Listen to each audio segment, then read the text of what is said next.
ćemo pod njihovom zastavom, jer svoju nemamo. Mame nas kad smo potrebni, a odbacuju kad odslužimo.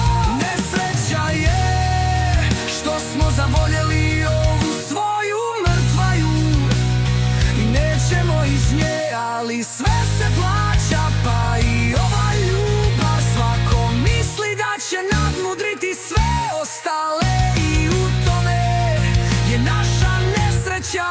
Kakvi su ljudi Bosanci, to su najzamršeni ljudi na svijetu.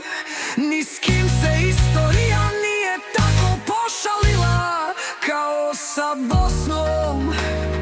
Juče smo bili ono što danas želimo da zaboravimo, a nismo postali ni nešto drugo.